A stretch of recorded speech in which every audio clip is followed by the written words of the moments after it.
তোমার রুজি তোমার তাকদিরে আছে। তুমি তোমার মাকে বলতে শিখো, চিন্তা করবেন না আম্মা, বোন আমার কাছে খাবে, ভাগনারা আমার কাছে খাবে, বোনের স্বামীরা আমার কাছে খাবে, আমার আব্বার যত আত্মীয় স্বজন আছে আমার কাছে খাবে, আপনার আমার মায়ের যত আত্মীয় স্বজন আছে সব আমার কাছে খাবে।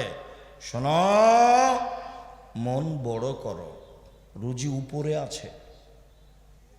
তুমি তোমার বউ দুইজন মিলে রুজি উপার্জন করছিলে, একটা ছেলে হলো 3 জন করছো, আর একটা মেয়ে হলো 4 জন করছো, আরও ছেলে মেয়ে হলো অনেক করছো। তাহলে তোমার হাত দিয়ে আল্লাহ দেখো কত রুজি দিচ্ছে। তোমার বোন আসলে সেটাও হবে, তোমার ভাগ্নের আসলে সেটাও হবে।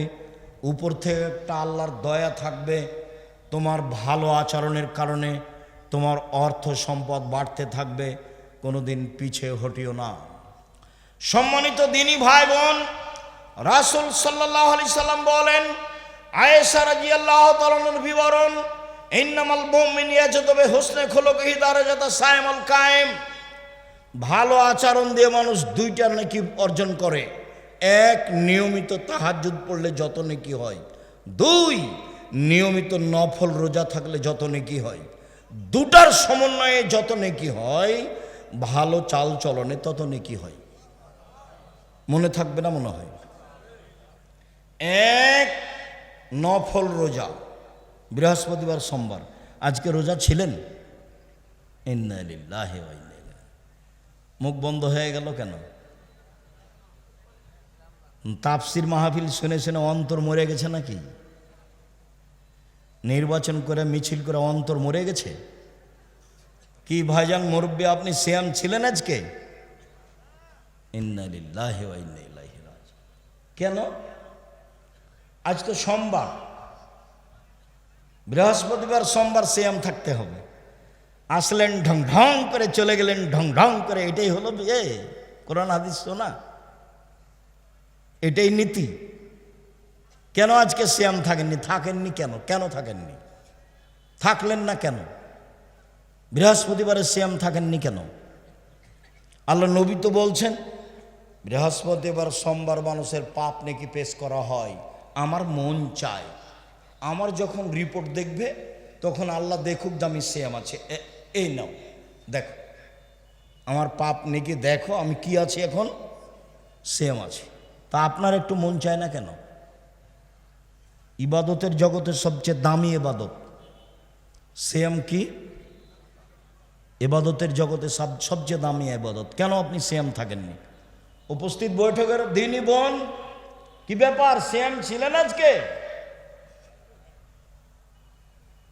শুধু তো খালি ঝগড়া করে জীবনটা কাটালেন। সদাচরণে একসাথে 3 নেকি হয়। 1, আল্লাহর পথে জিহাদ করলে যত নেকি হয়।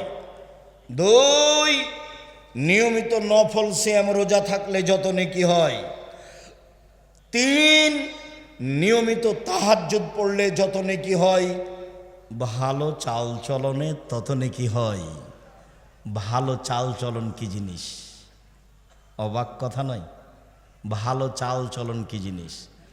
রাসূল সাল্লাল্লাহু আলাইহি সাল্লাম বলেন, ইন্না মিন আহাব্বিকুম ইলাইয়া আহসানুকুম খুলুকান। তোমাদের মধ্যে সবচেয়ে ভালো মানুষ আমার কাছে সেই যার চাল চলন ভালো। সবচেয়ে ভালো পুরুষ সেই যে স্ত্রীর কাছে ভালো। আমি নিজেও আমার স্ত্রীদের কাছে ভালো। ভালো নারীকে 1, স্বামীর সাথে কথা বললে হাসি মুখে বলে। 2, স্বামী আদেশ করলে পালন করে। 3, স্বামী বাড়িতে না থাকলে নিজেকে হেফাজতে রাখে। সেই হলো ভালো নারী। ভালো নারীকে 1, স্বামীর সাথে চলে প্রেম প্রীতি ভালোবাসা নিয়ে। 2, আল মাউলুদ, বেশি বেশি সন্তান দিতে পারে। 3, আল মুতিয়াত, স্বামীর ব্যথায় ব্যথিত হয়। 4, আল মৌসিয়াত, স্বামীর সাথে সব সময় কথাবার্তায়, সমস্যায়, সুবিধাই একসাথে থাকে। যে চারটে গুণ আছে যার, সেই হলো ভালো নারী। খাদিজার মতো, আয়েশার মতো এক, স্বামীর সাথে ভালোবাসা প্রেম প্রীতিতে থাকে। দুই, বেশি বেশি সন্তান দিতে পারে।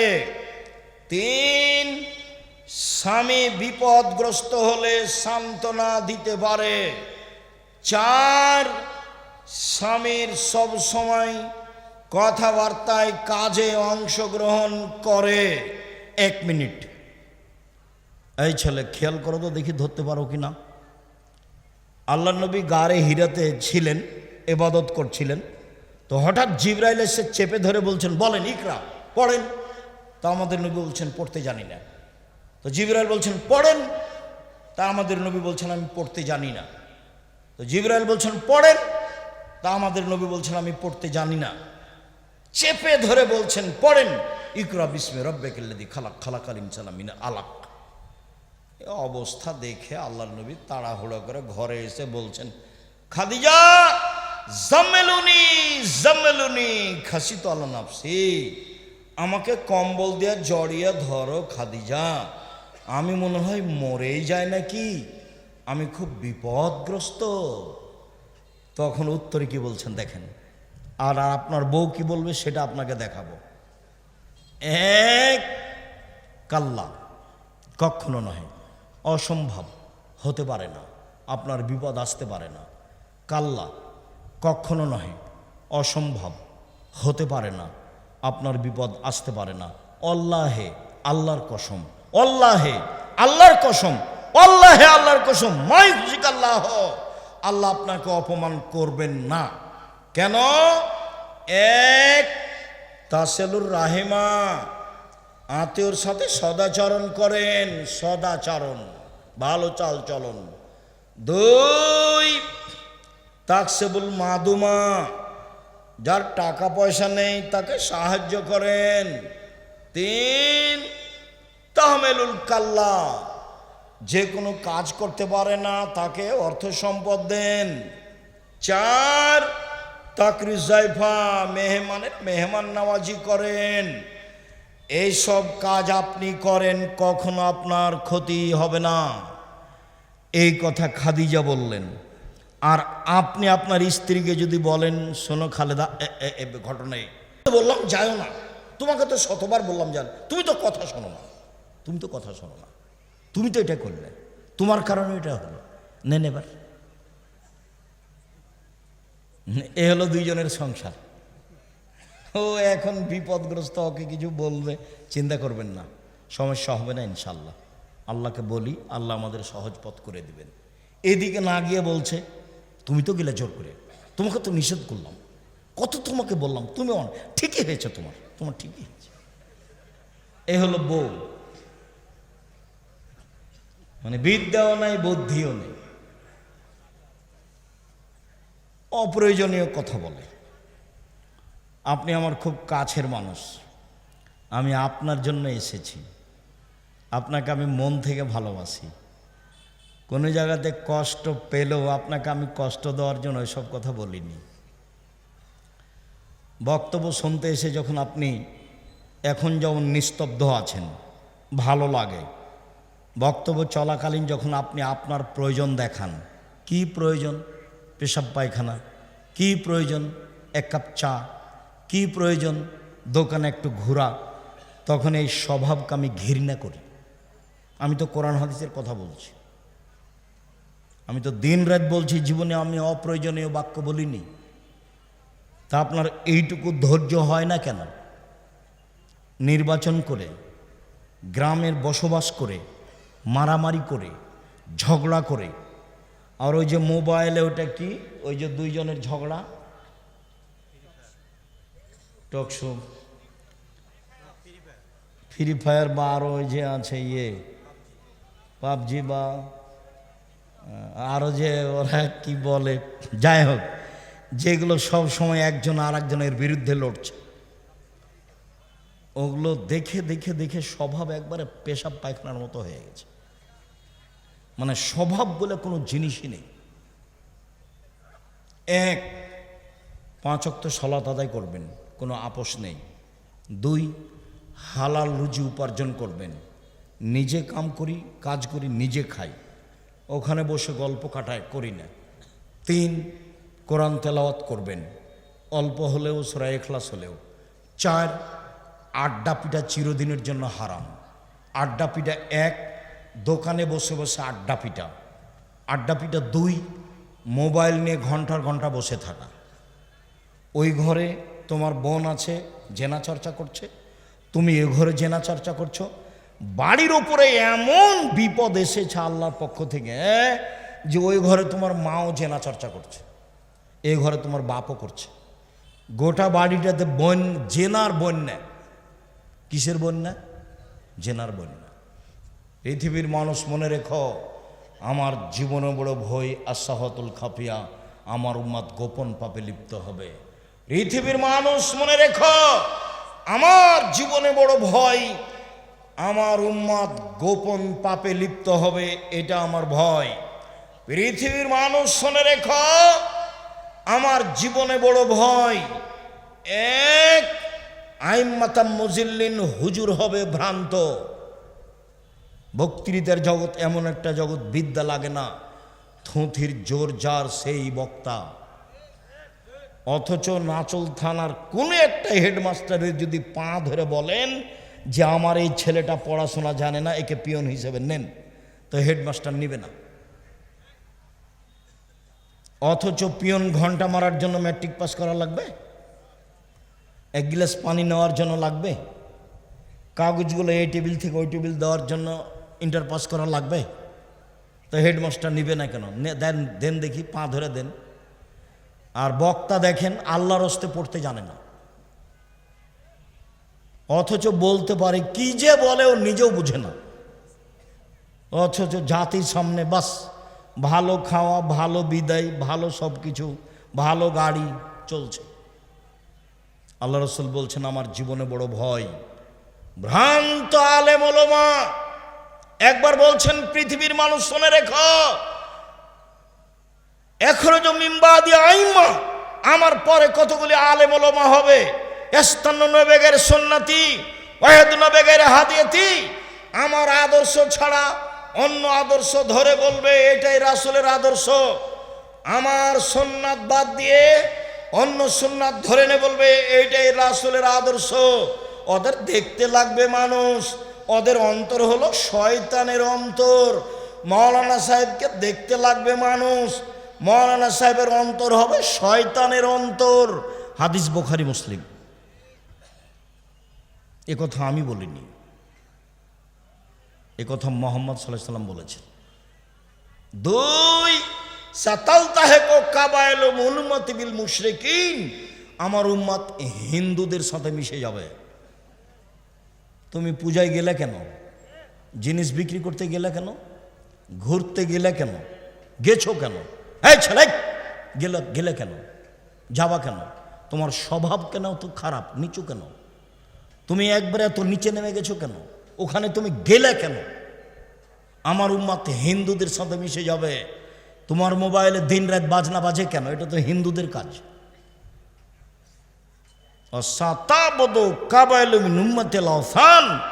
আমার উম্মত মূর্তি পূজা করবে।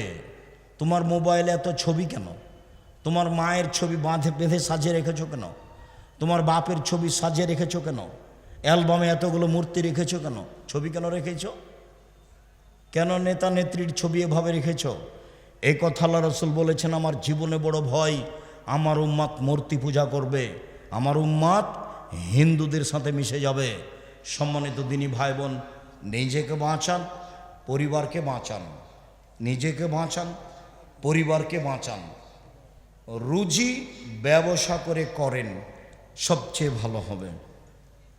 আমাদের যেসব বই পুস্তকগুলি আছে, যদি আমার পক্ষ থেকে কিছু আল ইতিসাম পত্রিকা ফ্রি আছে, সেটা নিয়ে এসেছি কিনা আমি জানি না, যদি পত্রিকা নতুন আছে আর আমার পক্ষ থেকে ফ্রি আছে সেটা দেখবেন, আর বই পুস্তক সেগুলো নিয়ে যাবেন। আর অবশ্যই সামনে মাসের 6-7 তারিখে আসবেন,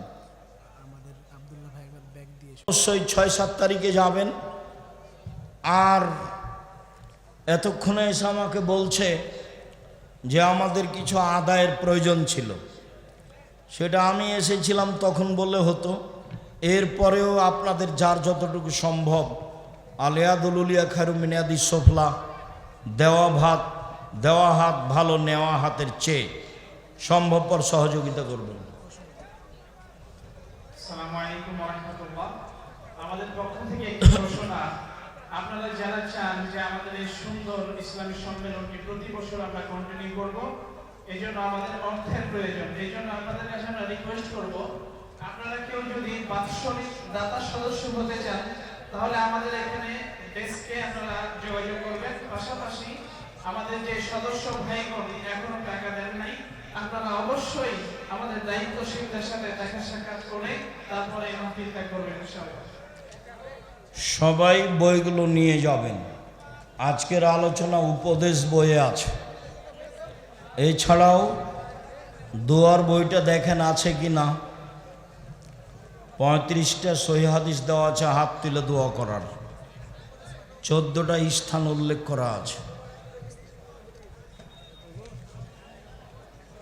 শাইখ আসসালামু আলাইকুম, নির্দিষ্ট কয়েক বছরের জন্য জমি কট বন্ধক দেওয়া টাকার বিনিময়ে এর হুকুম কি? কট দেওয়া হারাম, খাই খালাসের লিজ জায়েজ, কট হারাম, বন্ধক হারাম, ছাড় দিলেও হারাম, লিজ খাই খালাসি ঠিকা জায়েজ। আসসালামু আলাইকুম শায়েখ, আমার চাচি গ্রামে গ্রামে গিয়ে বৈঠক করে, তোমার চাচির এই আচরণ নাজায়েজ হারাম। আমার অনেক ইচ্ছা সন্তানকে আলেম এবং হাফেজ বানানোর, ছোট থেকে মাদ্রাসায় ভর্তি করেছি। আমি আল্লাহর কাছে তাহাজ্জুদ নামাজে কাঁদি। বলেন, বলতে থাকেন, হবে ইনশাআল্লাহ। কেউ খালি হাতে যাবেন না, কিছু বই কিছু পত্রিকা নিয়ে যাবেন। আলিতেসাম পত্রিকা জামিয়া সালাফের মুখপাত্র পত্রিকা, 50টা প্রশ্নের উত্তর আছে। সকাল থেকে তো এসে খালি হাটবাজারি করলেন, কি যে করলেন জীবনে।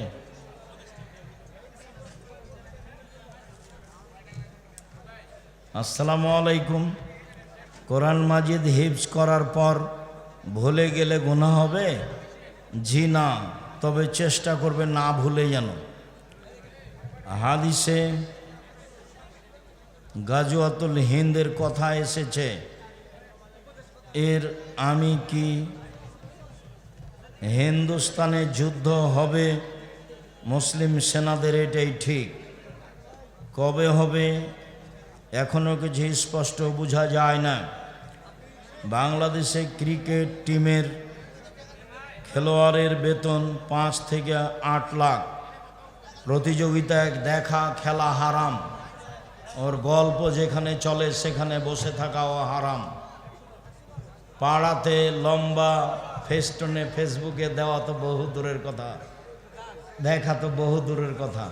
এগুলো হলো কুকুর শ্রীগালি জীবন, হই হুল্লাড় হই চই হাত তালি।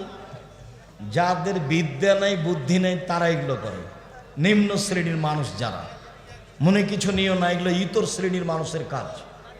আব্দুর রাহিক সাহেব আমাদের ইতর শ্রেণী বললেন, তোমাকে বলবো কেন? আরে তো তুমি ভদ্র ঘরের ছেলে, তুমি তোর ধারে কাছে যাও না। যারা বিশাল ব্যানার দিয়ে এসব খেলা দেখে তারা শিক্ষিত হলো কি করে? কি বুঝাতে চাও তুমি? ঠাকুরের গান বলো, সকালে গিয়ে ওমা তোমার আকাশ তোমার বাতাস, ও কালিমা তোমার আকাশ তোমার বাতাস, আর তুমি আমাকে শিক্ষা দেখাও। আমি বলিনি, আমার ছেলে মেয়ে বলেনি, বলবে না ইনশাআল্লাহ। মহিলা দিয়ে মাহফিলের নামে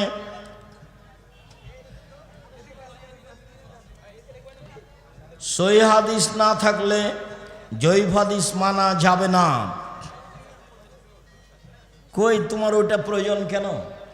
আমি 97 সাল থেকে ফতোয়া লিখি। কতদিন থেকে? 97 সাল থেকে এখন পর্যন্ত জয়ীফ হাদিস নেওয়া আমাকে লাগেনি। তা আমি নিজে ফতোয়া লিখি, ফতোয়া বোর্ড চালাই, আমারই নেওয়া লাগলো না, তো তোমার কেন লাগে? 50টা প্রশ্ন উত্তর আছে সব পত্রিকায়, 50টা। বর্তমানে ভোট,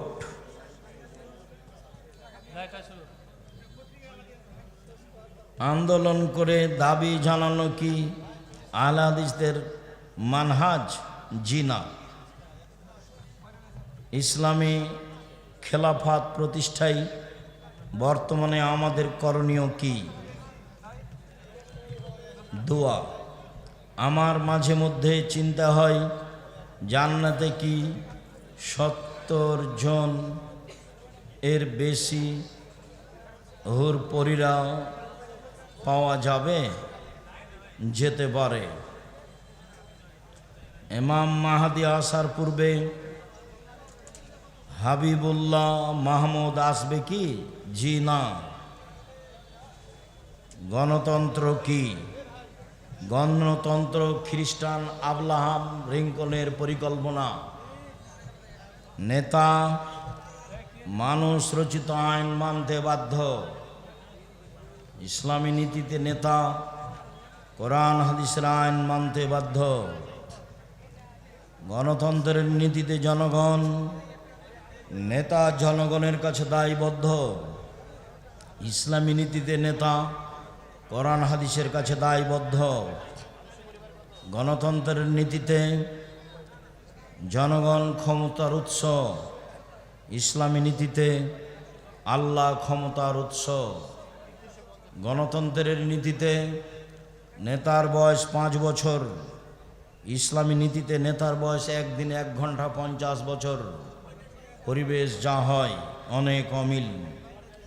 কোনো ব্যক্তি যদি মাদ্রাসায় সদকা দান করে এবং দোয়া চায়, তাহলে কি তার জন্য হাত তুলে দোয়া করা যাবে? জি না। দান করলে যার হাতে দান করেছে তাকে দোয়া করতে হবে, এটা আল্লাহ রাসূলের আদেশ। আল্লাহুম্মা সাল্লি আলাইহি আল্লাহুম্মা বারিক আলাইহি। হাত তুলে দোয়া করা ব্যক্তিগত ব্যাপার, সমষ্টিগত ব্যাপার নয়। এসব এলাকায় এখনো হাত তুলে দোয়া আছে নাকি নামাজের পরে?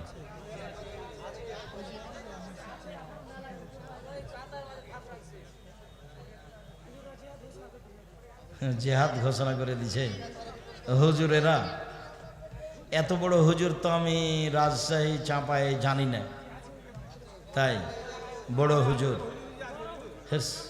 এই কথা। মাইজকল হুজুর। কবর জিয়ারত করার সময় হাত তুলে দোয়া করা যাবে কি?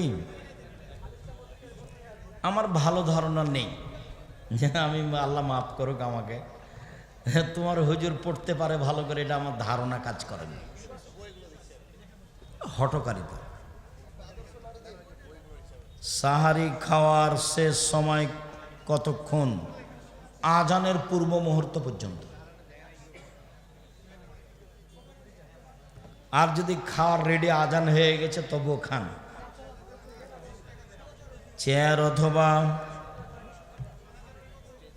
অথবা টুল এ বসে সালাত আদায় করা যাবে কি? শরীরের গতিতেই সালাত আদায় করা উত্তম। অনুকূলে না হলে চেয়ারে পড়বে।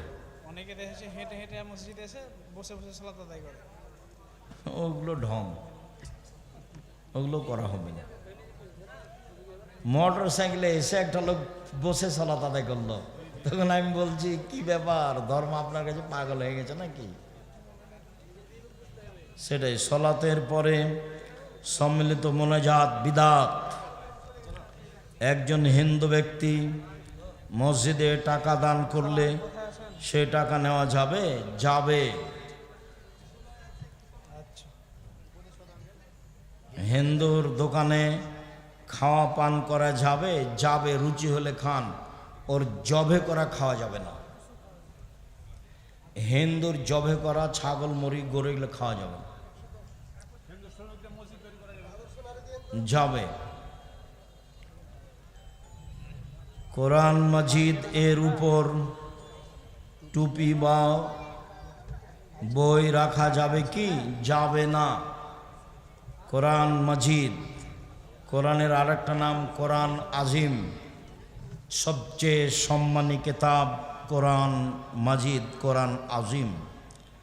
মানুষ নামাজ ছেড়ে দিলে কাফের হয়ে যাবে কি? অস্বীকার করলে কাফের হবে। শয়তানি করে ছেড়ে দিলে বড় পাপী হবে। চেয়ার টেবিলে খাওয়া পান করা যাবে কি? না খাওয়াই উত্তম। আল্লাহ রসুল কোনদিন চেয়ার টেবিলে বসে খাননি। মা কালা রসুল সাল্লাহ খেওয়া নিন, আল্লাহ নবী কোনোদিন চেয়ার টেবিলে বসে খাননি। যে আমি কোথাও খেয়েছি, কোথাও বসেছি, কোথাও দেখেছি, সাধারণত চেষ্টা করি না খাওয়ার। যাক, তারপরেও যে কিছু দুর্বলতা দেখলে বলে সেটাও ভালো। সেটাই কোনো জায়গায় মনে হয় খেয়েছি, যেটা দেখেছে মনে হয় বাহির দেশে। আপনি লুঙ্গি পরে আসেন কেন? ভালো লাগে। অন্য পোশাক আমাকে ভালো লাগে না। এখানে কোনো রহস্য নেই, আমি যেভাবে বুঝি তাতে ভালো লাগে, সেই জন্য। আর একটা জিনিস কাজ করে, যে আমার ভিতরে সবসময় কাজ করে, যে লৌকিকতা দিয়ে আমি কোনো কাজ করতে রাজি না, রং ঢং দিয়ে কোনো কাজ করতে রাজি না। আমার জীবনে আমি কোনোদিন কারো বক্তব্য শুনে বক্তব্য দিইনি, আমি নিজেরটাই শুনি না, কারো বক্তব্য কোনোদিন শুনিনি। আর কারো কিছু দেখে আমি প্রভাবিত হইনি।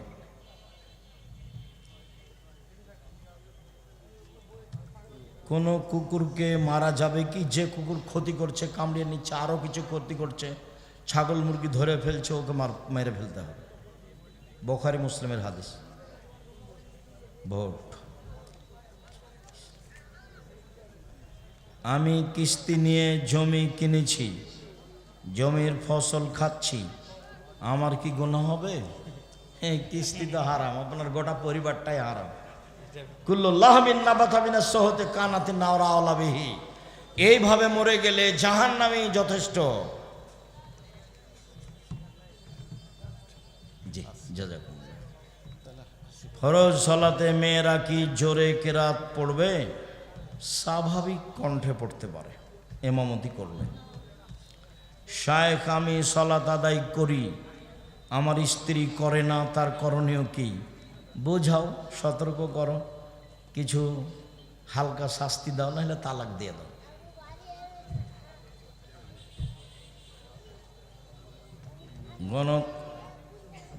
গণতন্ত্র দিয়ে আল্লাহ বিরোধী আইন করে যারা, আমার ছেলের নাম আল ফারাবি বিন রাসেল রাখতে চাচ্ছি, রাখেন, হারাম নয়। কোনো মুসল্লি জুমার খুতবার সময় হাত তুলে দোয়া করতে পারবে? খুতবা চলাকালীন হাত তুলে দোয়া করলে তো শুনতে মনোযোগ থাকবে না, শুনতে হবে। পরে করেন, আগে করেন। একজন ব্যক্তি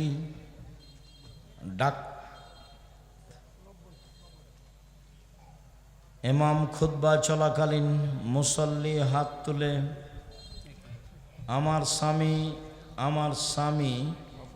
আমার স্বামীর উপর মহিলার দিকে তাকালে, কথা বললে আমার কষ্ট হয়, এটা কি আমার আচরণের সমস্যা? আচরণের সমস্যা নয়। পুরুষ মানুষের মহিলাদের সাথে জরুরি না থাকলে কথা না বলাই ভালো। তবে আপনি এটা হিংসার চোখে দেখলে এটা গন্ডগোল বাঁধবে। আপনি ওকে ভালোভাবে বোঝানোর চেষ্টা করেন, সংসারে ঝামেলা নেমে আসবে। নামাজ, রোজা, হজ, জাকাতের সব কিছু আমল করলে দাঁড়িপাল্লাই। আমার শ্বশুর শাশুড়ি আমার সাথে খারাপ আচরণ করে, গালিগালাজ করে, এখন আমার স্বামীরও আমার করণীয় কি? ধৈর্যের পরিচয় দাও। তোমার শ্বশুর শাশুড়ি তোমার উল্টা যাবে এ কথাই ঠিক, তুমি ধৈর্যের পরিচয় দাও। হুজুর, আপনার কি মনে হয় মানুষ মারা গেলে তার ছবি মোবাইলে দেখলে গুনাহ হবে কি? না, গুনাহ হবে না, না দেখাই ভালো। আমাদের মসজিদের ইমাম জর্দা দিয়ে পান খায়, তার পিছনে সালাত আদায় করতে হবে না, তাকে সরাতে হবে। যতদিন না সরেছে ততদিন করেন, তারপর সরিয়ে দিয়ে আরেকটা ভালো আনেন। আপনারা জেহাদের কথা বলেন না কেন? তুমি বুঝোনি এই জন্য। আমি এক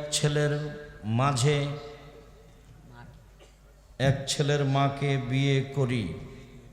বিয়ের আগের দিন পূর্বের স্বামীকে সে তালাক দেয়। আমার স্ত্রীর পিতামাতা রাজি না। এমত অবস্থায় আমার করণীয় কি? তোমার বিবাহ হয়নি, মহিলা যদি তালাক নেয় তাহলে 1 মাস থামতে হবে, আর যদি স্বামী তালাক দেয় তাহলে 3 মাস থামতে। পাশের এক এলাকায় মসজিদ নির্মাণ কাজে সুদখোরদের থেকে মোটা অঙ্কের দান পাওয়া গেছে। এগুলো বলা বলি করো না তো, যে সুদের টাকা দিয়েছে সে কি নেকি পাবে? ঝামেলা করো না। যারা দায়িত্বে আছে তাদের সব টাকা নেওয়া ঠিক হয়নি। বাস, মাদ্রাসায় যদি কোনো ব্যক্তি খাসি সাদকা করে তাহলে এই সাদকার গোস্ত শিক্ষক খেতে পারে? জি না, ছাত্ররা দাওয়াত দিলে খাবে। যদি কেউ মাদ্রাসা ধ্বংস করার জন্য ষড়যন্ত্র করে তাহলে তার জন্য আল্লাহর কাছে বিচার দেওয়া। হ্যাঁ, দেন, বিচার দেন। আপনার কথা যদি সত্য হয় মাদ্রাসার ক্ষতি করছে তো বিচার দেন। মাদ্রাসার ক্ষতি করবে কেন? কওমি মাদ্রাসাই হচ্ছে ইসলাম টিকে রাখার মাধ্যম। আমরা তো নাচল মাদ্রাসার ছাত্র, 8 বছর যাব বেসরকারি কওমি মাদ্রাসা, এটাই আমাদের ভিত্তি। এইভাবে আমাদের জীবন গড়ে উঠেছে। আমি ওষুধ বিক্রি করে এক মাদ্রাসাতে যদি দান করে 1 বছর থেকে রেজিস্ট্রি দায় নেই, টাল বাহানা করছে। অন্য একজন হিংসা করে জমিদাতাকে পক্ষে নিয়ে ওই ব্যক্তি নিজেই মাদ্রাসা করছে। এগুলো হিংসা, ওকে ঠিক করতে হবে। এত হিংসা করলে কাজ হয়? আমার পাশে প্রতিষ্ঠান আছে, আমি একটু বলিও না যে কি খবর, কেমন আছে, জিজ্ঞাসাও করি না কেন। আপনি আপনার মতো থাকেন, আমি আমার মতো থাকি।